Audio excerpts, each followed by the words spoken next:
네, 오늘 우리 본문을 쭉 읽었습니다. 그리고 제목도 나의 사랑 안에 거하라. 네, 그렇게 말씀을 하시죠. 예수님께서 우리에게 하시는 말씀은 그렇습니다. 서로 사랑하라. 서로 사랑하라. 라고 말씀하십니다. 네, 교회 안에서 성도들 간에 서로 사랑해야 되지요. 뿐만 아니라 가정에서는 가족 구성원들, 즉 부부 간에, 부모 자녀 간에, 형제 간에 사랑하라고 말씀을 하십니다. 뿐만 아니라 오늘 말씀 중에도 나오지만 예수님께서 아버지를 사랑하신 것처럼 우리도 그렇게 하나님을 사랑하라고 말씀하십니다. 그래야 이게 서로 사랑이 되는 거죠. 하나님이 우리를 사랑하고 우리도 그 사랑에 반응해서 하나님을 사랑하는 것, 이것도 서로 사랑이지요. 사랑의 열매를 맺는 자는 구원받은 하나님의 자녀의 징표라고 했습니다. 그래서 예수는 믿는데 저 사람이 사랑이 없는 것 같다. 그러면 저 사람 진짜 하나님의 자녀 맞아? 그런 의심을 받게 되는 것입니다. 열매를 맺는다는 것은 기도에 응답하시는 그 조건이라고도 말씀을 하십니다. 사랑하는 성도 여러분, 우리 삶 속에서 예수님께서 명령하신 이 사랑의 열매를 맺고 계신지요?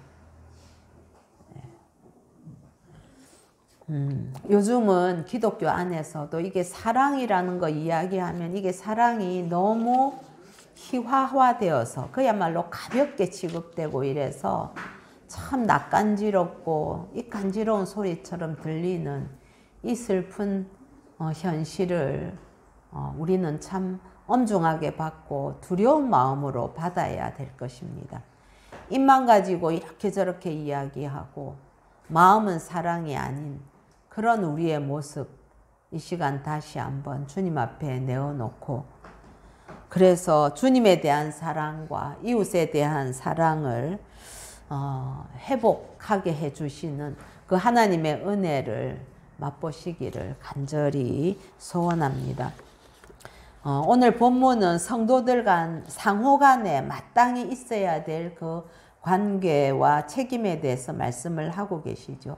예수님은 성도들 간의 그 책임의 근거에 대해서 이미 요한복음 13장 34절과 5절에서 말씀하신 새 계명이 있습니다. 그 새 계명에서 말씀하시기를 내가 너희를 사랑한 것 같이 너희도 서로 사랑하라 라고 하시는 무조건적이고도 희생적인 예수님의 그 아가페 사랑에 근거하고 있습니다. 예수 그리스도 안에 거하면서 주님과 함께 생명을 함께하는 그 연합을 이룬 자들은 예수님의 그 사랑을 본받아서 실천해야 된다는 그런 말씀이지요. 만약 누가 자기 스스로 나는 예수님 안에 거해 라고 생각을 하면서도 우리 주님께서 친히 십자가에서 모본을 보여주신 그 사랑을 자기 삶 속에서 구체적으로 실천하지 않는다면 역으로 이야기하면 그 사람은 진정하게 진실로 예수님 안에 거하는 자가 아니라는 의미가 될 수 있습니다. 여러분 참 두려운 말씀 아닙니까? 그래서 예수 믿는다는 것이 그 의미가 결코 가벼운 의미가 될 수 없습니다. 믿으면 그 삶에서 그 믿음이 드러나야 되는데 믿음이 드러나는 것은 주님이 나에게 주신 그 사랑처럼 그렇게 그것을 닮아 가려고 하는 그 애씀과 힘씀이 있는 사랑으로 드러나야 되기 때문에 그렇죠. 본질상 우리가 진노의 자녀였던 자들입니다. 그런데 우리들을 하나님의 자녀로 삼아주시고 예수 그리스도와 더불어서 천국의 상속자들이 될 수 있도록 만들어 주신 것은 긍휼이 풍성하신 하나님의 사랑으로 말미암아 이루어진 전적인 은혜입니다. 그러므로 우리는 하나님의 사랑을 받은 자녀답게 예수 그리스도께서 우리를 사랑하신 것 같이 우리도 서로 사랑함으로 사랑의 열매를 맺어야 합니다. 주님께서 보여주신 그 사랑은 입으로만 말하는 사랑이 아니고 실제적인 내 희생과 용서가 있는 그런 섬김의 사랑입니다. 그래서 그러한 의미를 우리가 본문 말씀을 상고하면서 교훈받기를 권면합니다. 오늘 본문은 우리에게 첫 번째로 아버지께서 아들을 사랑하셨다는 것을 말씀하십니다. 우리 9절 같이 한번 읽어보겠습니다. 시작. 아버지께서 나를 사랑하신 것 같이. 그렇습니다. 거기까지. 예, 아버지께서 나를 사랑하신 것 같이. 아버지께서 아들 예수님을 사랑하신 그 사랑은 어떤 사랑입니까? 예, 그건 바로 아가페의 사랑이지요. 조건이 없는 그런 사랑입니다. 우리는 하나님 아버지께서 아들 예수님 사랑하신 것을 성경을 통해서 우리는 알 수 있습니다. 예수님이 요단강에서 세례 요한에게 세례 받으시고 물에서 육지로 나오실 때에 하늘에서 소리가 있었지요. 그래서 마태복음 3장 16절에서 17절은 예수께서 세례를 받으시고 곧 물에서 올라오실 때에 하늘이 열리고 하나님의 성령이 비둘기같이 내려 자기 위에 임하심을 보더니 하늘로부터 소리가 있어 말씀하시되 이는 내 사랑하는 아들이요 내 기뻐하는 자라 하시니라. 하나님께서 아들 예수님을 사랑하신다고 성경은 이렇게 실제적인 상황을 근거로 해서 우리에게 전해주고 있습니다. 뿐만 아니라 예수님께서 변화산에서 모세와 엘리야와 함께 별세하실 것에 대해서 말씀하실 때에 그때에 변형이 되셔서 예수님의 그 용모가 그 얼굴이 해같이 빛나며 옷이 빛과 같이 휘어졌다. 그렇게 이야기를 하죠. 그때에 베드로와 야고보와 요한이 함께 있었는데 어떤 소리가 들렸습니다. 그게 무엇이냐? 구름 속에서 소리가 나서 이르시되 이는 내 사랑하는 아들이요 내 기뻐하는 자니 너희는 그의 말을 들으라 라는 음성이 있었습니다. 그렇습니다. 하나님께서 아들 예수님을 지극히 사랑하십니다. 그리고 그렇게 사랑하고 그 사랑하는 마음 그 아들로 인해서 정말 그 기쁨이 가득하다라고 하나님께서 하나님의 마음을 이렇게 예수님을 향한 마음을 표현을 해주신 것 아니겠습니까? 예. 그런데 하나님께서는 어떻게 하셨습니까? 이렇게 사랑하시는 아들을 저와 여러분을 위해서 하늘에서 땅으로 보내주셨습니다. 그렇습니다. 사랑하는 성도 여러분, 하나님은 사랑이십니다. 그 사랑의 하나님께서 아들을 사랑하셨습니다. 그리고 그 하나님의 그 사랑이 아들 예수를 통해서 우리에게 임하신 것입니다. 하나님께서는 사랑하시는 아들 예수 그리스도를 우리의 이 죄의 문제, 죄를 용서하시기 위해서 하늘에서 이 땅으로 보내주셨고 마침내는 그 아들 예수가 속죄의 제물로 십자가 위에서 못 박혀 죽게 하셨습니다.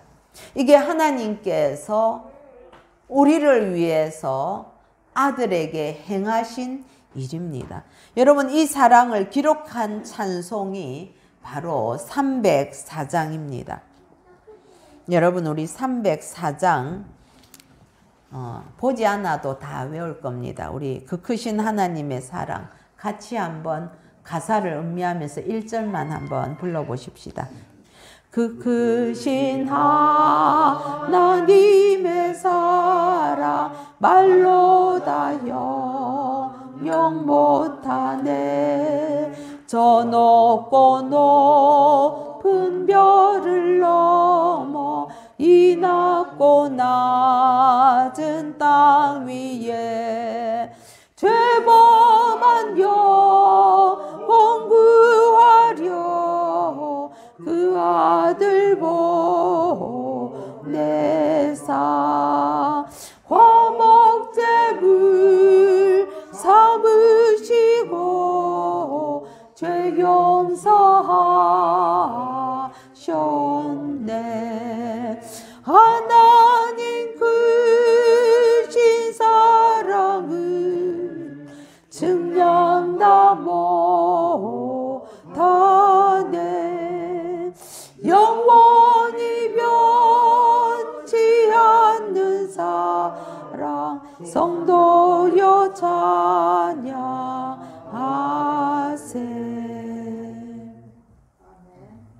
그렇습니다. 하나님께서 아들을 사랑하시고 그 사랑으로 저와 여러분을 사랑하십니다. 두 번째 오늘 말씀은 아들은 아버지의 계명 즉 말씀을 지키셨다. 그렇게 말씀합니다. 우리 10절 같이 한번 읽어보십시다. 시작. 내가 아버지의 계명을 지켜 그의 사랑 안에 거하는 것 같이 너희도 내 계명을 지키면 내 사랑 안에 거하리라. 아멘. 본문 10절은 내가 아버지의 계명을 지켜서 그의 사랑 안에 거하는 것 같이라고 이야기합니다. 즉 예수님께서 아버지의 말씀을 지키셨다는 것을 우리에게 가르쳐 주고 계시지요. 요한복음에는 예수님께서 아버지의 말씀을 순종하신 곳이 여러 곳에 기록되었습니다. 네. 요한복음 8장 29절에는 나는 항상 그가 기뻐하시는 일을 행함으로 나를 혼자 두지 아니하셨다. 예수님께서는 하나님 아버지께서 기뻐하시는 일을 늘 행했다. 즉 아버지께서 기뻐하시는 뜻대로 순종하셨다는 말씀입니다.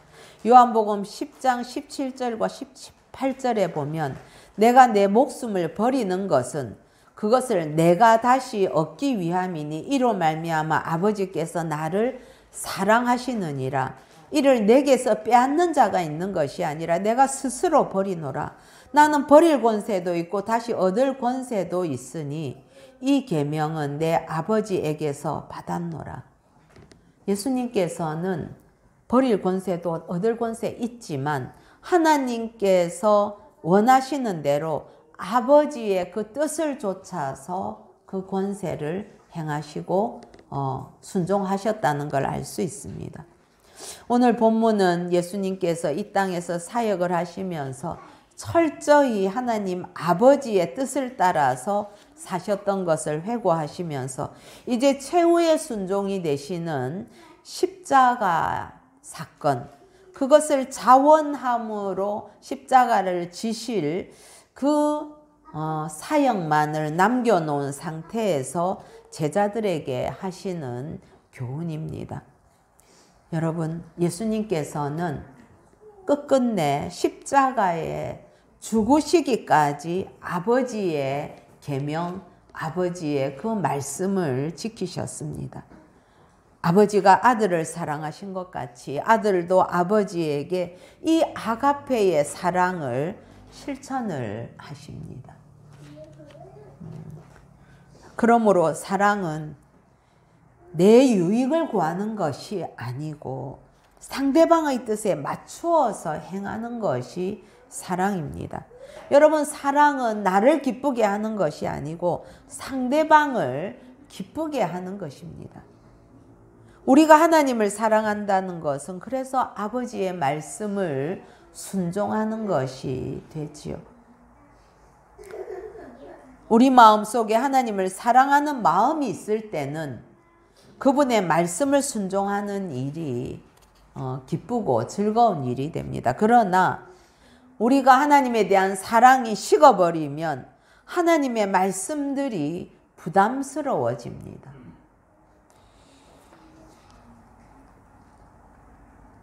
우리가 자녀들을 사랑할 때에 내가 무엇을 얻기 위해서 자녀에게 희생하고 사랑합니까?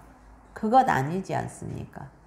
우리가 자녀들을 섬기고 사랑하는 것은 그것은 하나님이 아들을 사랑하시듯이 그렇게 조건 없이 뭘 바래서가 아니라 그냥 전적으로 사랑을 하게 되지요.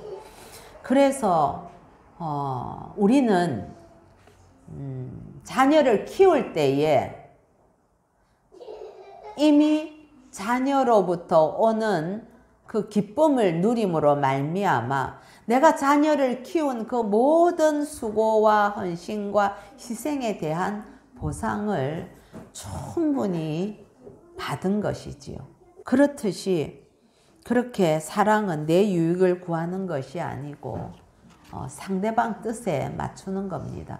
그것은 이제 나이가 들어서도 마찬가지입니다. 내가 자녀를 위해서 헌신하고 희생할 때에는 내가 유익하고자 하는 것이 아니라 내 자녀의 유익을 위해서 하는 거죠. 자녀가 부모를 사랑하는 것도 마찬가지입니다. 내 유익을 위해서 부모를 사랑하는 것이 아니죠. 그거는 조건이 붙는 겁니다.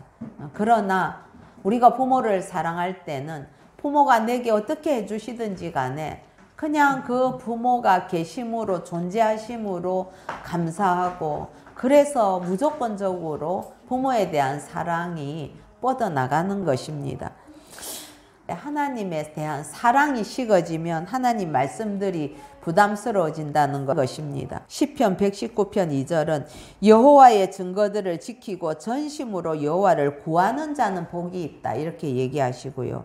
잠언 13장 13절에 보면 말씀을 멸시하는 자는 자기에게 패망을 이루고 계명을 두려워하는 자는 상을 받느니라 그랬습니다. 그래서 하나님의 말씀을 소중히 여기고 두렵게 여기고 그러면 오히려 상을 받지만 하나님의 말씀을 가벼이 여기고 멸시하고 우습게 여기면 그것은 패망을 이루는 진입로에 서 있는 것과 마찬가지입니다.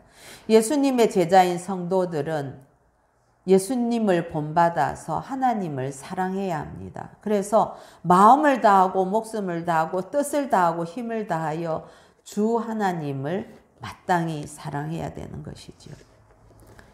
오늘 말씀 세 번째 내용을 보면 예수님의 계명을 지키면 그의 사랑 안에 거하게 됩니다. 10절 하반절에 보면 너희도 내 계명을 지키면 내 사랑 안에 거하리라 라고 말씀하지요. 예수의 계명을 지키는 삶은 곧 사랑을 실천하는 것입니다. 그래서 그리스도 안에 거하는 것은 성도가 예수님 안에 계속해서 머물러 있어야 되는 그 당위성을 전제하는 것이죠. 마땅히 우리가 그리스도 안에 지속적으로 거해야만 하는 것입니다. 그래서 윤리적이고 영적인 교훈에 그리스도 안에 머물러 있음으로 말미암아 철저히 순종하라는 그런 권위적인 명령이 되는 것입니다. 사랑하는 성도 여러분, 예수님이 우리를 사랑하셨습니다. 그리고 우리를 사랑하신 그 예수님이 나의 사랑 안에 거하라 라고 명하십니다. 그래서 본문 9절도 나도 너희를 사랑하였으니 나의 사랑 안에 거하라 라고 말씀하시는 것이지요. 우리 주 예수 그리스도께서 우리를 사랑하신 그 지극하신 사랑은 어디에서 정점을 이루었습니까? 십자가에서 죽으심으로 정점을 이루었습니다. 그래서 13절은 사람이 친구를 위하여 자기 목숨을 버리면 이보다 더 큰 사랑이 없거니와 이렇게 이야기하시는데 친구를 위해서 자기 목숨을 버리신 그 사랑을 이루신 분 바로 예수 그리스도이시지요. 그래서 우리 주님의 그 사랑보다 더 귀한 사랑, 더 큰 사랑은 없는 것입니다. 그런데 예수님께서 계명을 주시는데 그 계명은 서로 사랑하라는 계명이었죠. 그래서 내 계명은 곧 내가 너희를 사랑한 것 같이 너희도 서로 사랑하라 하는 이것이니라. 그렇게 말씀하셨습니다. 특히 요한복음 아까도 말씀드렸지만 13장 34, 5절에 보면 새 계명을 너희에게 주노니 서로 사랑하라. 내가 너희를 사랑한 것 같이 너희도 서로 사랑하라. 너희가 서로 사랑하면 이로써 모든 사람이 너희가 내 제자인 줄 알리라.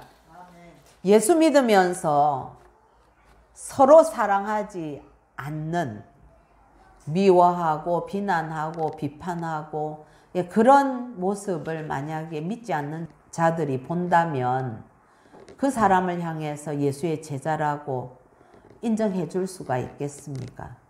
내랑 똑같네. 난 예수 제자 아닌데 제자 아닌 나랑 당신이랑 다를 게 뭐가 있어. 그렇게 하겠죠. 그러나 서로 사랑하는 모습을 보일 때에, 그럴 때에 믿지 않는 자들은 저 사람은 정말 예수 제자가 맞네라고 인정을 해주게 되는 것입니다.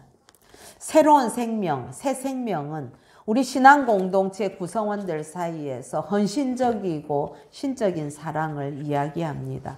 이 사랑의 모습은 결국 그리스도의 제자들임을 알려주는 표시입니다. 이 사랑은 서로를 위해서 목숨을 버리는 초월적인 사랑을 의미합니다. 우리가 예수의 제자라면 마땅히 서로 사랑하는 사랑의 공동체가 되어야 합니다.